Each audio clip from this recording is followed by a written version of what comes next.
boys. That should do it. Hey, glad to see you're working there. The name's Fritz, and welcome to the POPGOES Pizzeria, the next generation of kids' entertainment. As you already know, you'll be guarding this place until 6 in the morning, and as your boss, I'm obliged to help you understand your job and the tools you'll be allowed to use during the shift. So, first things first, I've got to be honest, your current setup might not be very optimal, so to say. I didn't have time to prepare a designated room for you in the location, so you'll just have to manage with using one of the internet cafe monitors near the stage, next to the gang. Don't start complaining just yet, I set a nice spot near the window for you. Even brought a fan. Anyway, the phone you have in your hand, it's usually used by kids during the day for games and whatnot, but I've sorted out a security application that only activates during the night, which is when you're here, obviously. Everything you'll ever need for your job is ready to use. Go on, press some buttons. You can check all the rooms with set cameras that are connected online, and the ventilation system too. Alright, I know what you're thinking. First night on the job, I'm rambling a bit, it's a lot to take in. And yes, I know there are a bunch of anthropomorphic plastic animals around you, watching you work. Trust me when I say I know how that feels. Your imagination might get a tad bit out of control. Stress does that to you. But don't worry, you're completely safe here. I've built this place from the ground up to be one of the most transparent, honest, and safest places on Earth. Unlike some other businesses. If you ever start feeling anxious, looking out the window or just, taking a look outside should calm you. That tends to work for me at least. Right, back to the anthropomorphic animals. I'm sure you've already guessed by now that these are our animatronic characters. Top of the line technology. Honestly, the name animatronic doesn't do them justice. They're more like multi-purpose robots. They can be programmed to do anything I can think of. They pretty much run this place now. Of course, again, they are completely harmless. They aren't physically capable of hurting anybody. Made sure of that myself. I think I might be going on for too long. Last thing on the list. You may have noticed that this is a pre-recorded message, which means if you want to ask a question, you won't get an answer. But hey, to fix that, I've given you some options. I stayed up all night to set up a simple Q&A system to go with your app. When this call ends, you will get 3 topics to choose from, and when you select one of them, another audio message of mine will play to help explain whatever you want to know more about. Quite nifty, right? Obviously not quite as much freedom as a normal phone call, but it'll have to do for now. Well, that's it for your first night. Check those cameras and don't forget to take a breather once in a while, alright? Your 3 options should appear now. Hey, good to know you want to learn more about my crew. If you paid attention to my first message, you must have heard me say that these robots can do pretty much anything, yes? Well, I wasn't joking. This place is fully automated and run entirely by them. No human employees as of yet. Don't need them, honestly. The staff room exists purely to keep the ventilation opening out of reach of customers. Cooking, cleaning, printing, performing, taking care of kids, etc., etc. It's all down to the cartoon animals. All very efficient. Yes. Did I tell you that I built the characters too? That's what the 3D printers were originally for, before they were repurposed to do the same thing, but a lot smaller. Didn't need anyone for that either. Designed, printed, put together, all by yours truly. Relying on other people is nonsense, I tell you. Of course, don't let that discourage you from doing your job. There are always exceptions. Right, I'll be it for the first night. I'll do the same thing for you tomorrow. See you, kid.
trouble finding a job that actually requires you to be on one of those.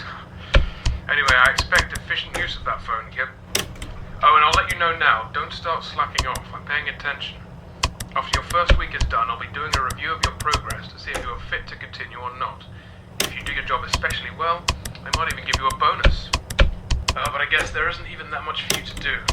I know I haven't given you much to work with just yet, as this is just the test run. But there is something for you to do in case you get bored, I suppose. Since, well, I'm not going to treat you like those robots behind you. So we're entering the winter time. I imagine you'll be working just next week, so it's going to get pretty darn cold for you. And I'm sure you've already noticed this from yesterday. I don't know. I have given you access to the ventilation system, which means you should be able to turn on the heating grid once in a while to warm up the place.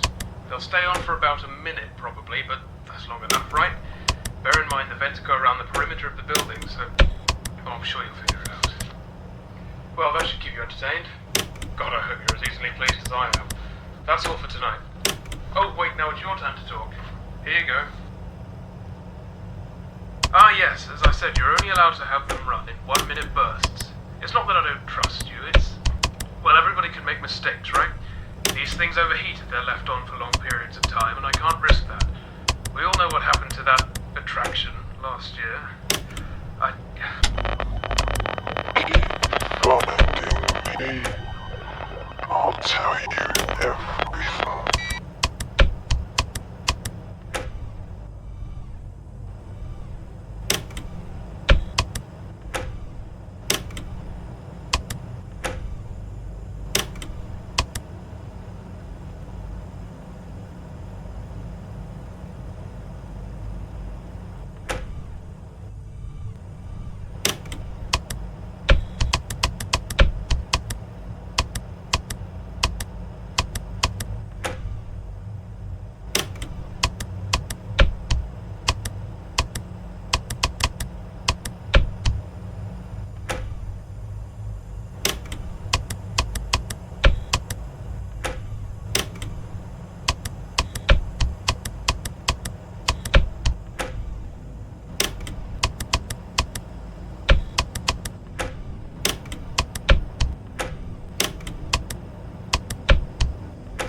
pointing out that I actually made a mistake in my previous message, which was yesterday's main recording for you.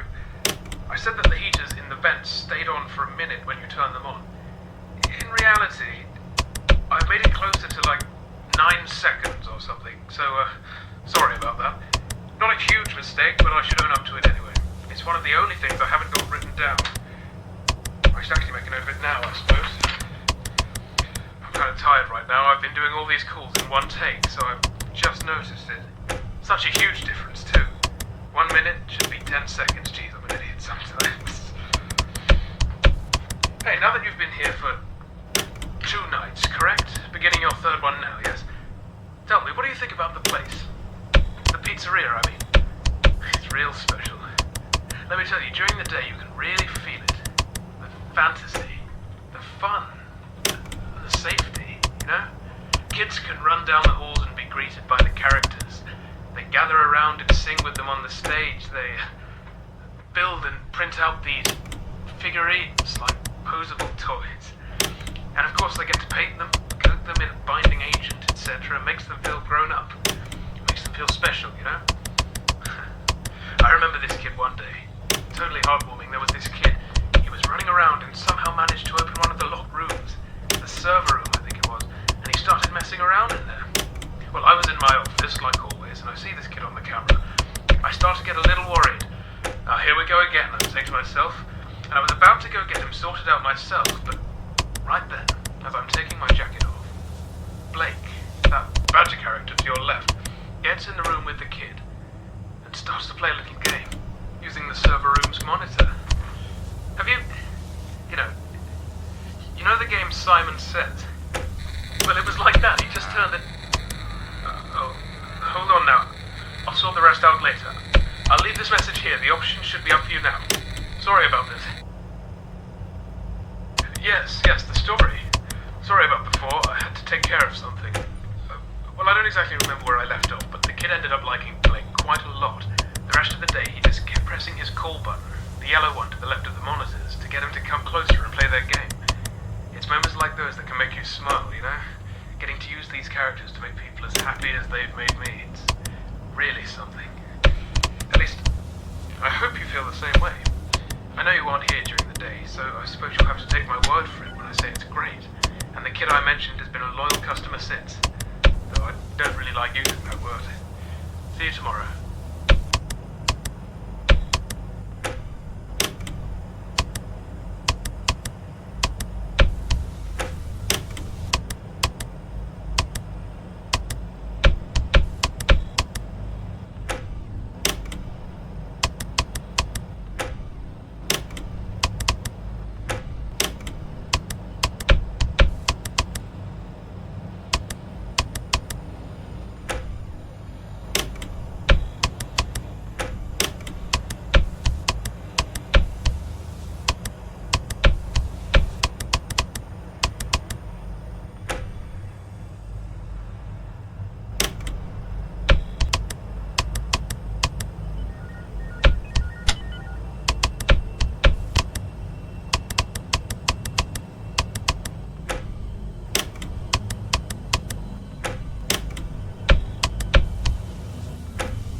too much about things that are obvious to you, so I'm just going to wing this one. I think at this point you must be pretty confident with your job now, if you can even call it that. I think now might be a good time for you to know a little more about me. I have a feeling that you might be curious, am I wrong? Right then. I was born in November 1968 in Texas, lived a fine life up until my teens, had no real problems with my family, but we weren't exactly rich. My father was an architect at the time, and my mother stayed home with my brother and I. Until the 80s, we lived in a flat, or I suppose it would have been called an apartment over there. It was pretty decent, I think, but honestly, I can't remember much. I had an accident in my teens, stuff I really don't want to talk about. Please don't ask. I might explain in a later call or something if there is time.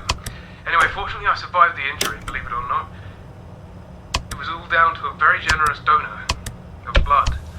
The whole thing was pretty strange and vague for us, and all I know was a small team of people, or maybe it was one person, was willing to give tons of blood to the hospital, and after an entire encyclopedia of signed papers, the transfusion was allowed on behalf of the procedure being an experiment. I was close to death, bear in mind.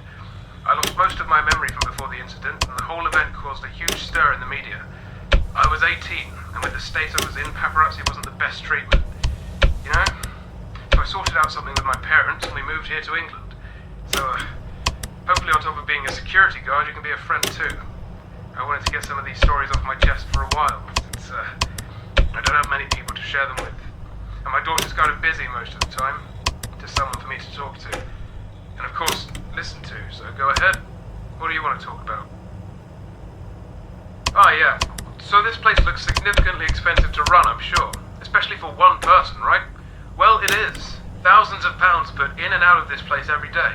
It's still a little independent cafe kind of thing, but the technology does make it seem professional, I suppose. Money isn't really an issue for me anymore. I've sold stuff before the pizzeria was open, mainly based around robotics, machinery, whatnot. And of course the pizzeria itself brings in a significant amount of cash to put back into ingredients, electricity, materials for the printers, etc. As I mentioned earlier, POPGOES does most of the work, so I don't need to hire a cleaner or a chef. I also got a decent amount of money from the injury I mentioned. I can't remember how that worked, but I'd rather avoid mentioning it in case it was a mistake and they wanted it back. Anyway, I hope that cleared it up. Good question. See you tomorrow.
behind this door.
kid. Only a few days left of your shift. Maybe if you're super good, I'll let you mess around in my office, try out some of Weaselware's features. Though it's not that exciting, you might be able to control the gang, see what they can do. I don't know, maybe not. We'll see. I'm wondering, since I can't remember how much I've taught you up to this point, do you know about Freddy Fazbear's Pizza? I think these calls might be getting to my head, but I don't know. I've been thinking of that place a lot more than usual for the past hour or so. Not in a disturbing or scary sense, just... I'm not sure, it's like some pieces are being put together. Freddy Fazbear. You know they used to say those characters were haunted. There were some murders related to the location back in the 80s. People found some corpses buried in the animatronic suits. Really sad. I was a fan of that franchise, named my kid after one of the characters there. Not because I was a fan, really, but because I wanted to love that name again. After, you know, it doesn't matter. I was a fan of the restaurant, and it hurt to see it fall so morbidly, that's all. I wonder sometimes if there was some kind of moral reasoning behind whoever killed those kids. I have my own suspicions, as do hundreds of other people, you know? You should see what these people put online. There's a popular theory going around that the guy who did it had purple skin. Totally purple skin and purple clothes. Sounds like a demon or something, right? Something paranormal. I don't know. Around that time was when I got help from someone in the hospital. We, don't know where the blood came from. So, what if it was him? Oh God, this is ridiculous. I'm sorry. It's times like these when the nightmares sometimes visit me during the day. Ask me a question then. It might calm me down. People online, well, the whole series of events has become a big topic of discussion for people interested in that kind of thing. Real-life mysteries and stuff. The murders of Freddy Fazbear's Pizza was such a diverse and confusing situation at the time that people are still finding clues and making stories about it to this day. Hell, even an amusement park attraction was centered around it. The main theory surrounding this guy was that he was a mental patient on the loose, stabbed kids with a cake knife or something. It technically can make sense, but it's pretty boring. I love a good horror story, and that's not how you tell one, you know what I mean? They found something like 20 kids stuffed into suits over the span of the company's run, which is crazy. One is crazy, I know, but 20 is just... why? There has to be a reason for that, more than he was a mental patient. Also, yeah, they thought he was purple. Someone found a drawing that a child had done while at one of the pizzerias, which showed a purple figure in the background. I'm pretty sure that was the only evidence for that, but it's enough for me. And, you know, the rest of the theorists. I really don't delve too deep into this kind of thing. Okay, well, that's it for today. See you again tomorrow.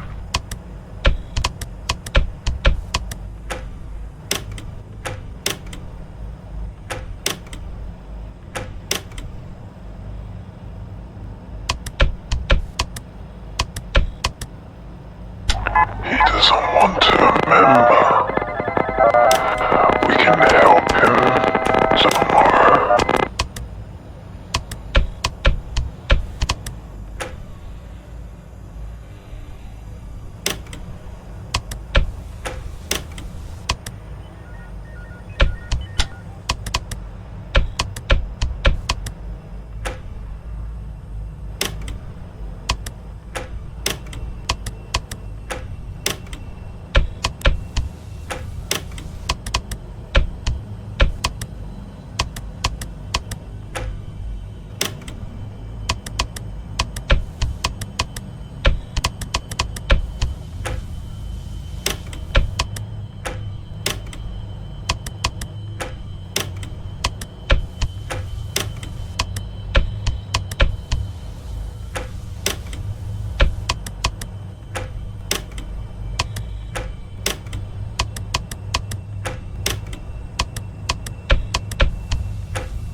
about some things. This is my last message. I feel like I haven't been honest enough with you. Please know that. But some things I just...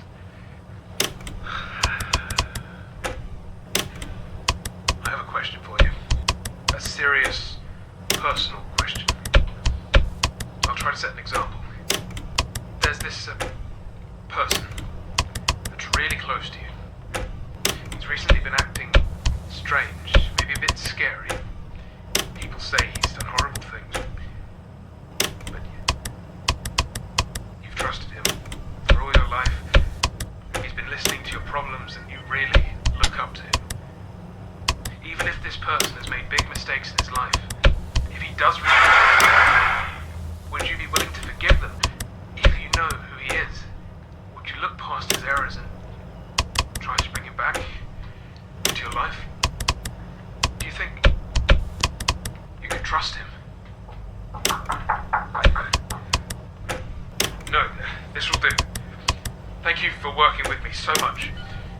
This is the end of your shift at the POPGOES pizzeria. And let me know your answer.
He wants to save her, and I will make his wish come true. Thank you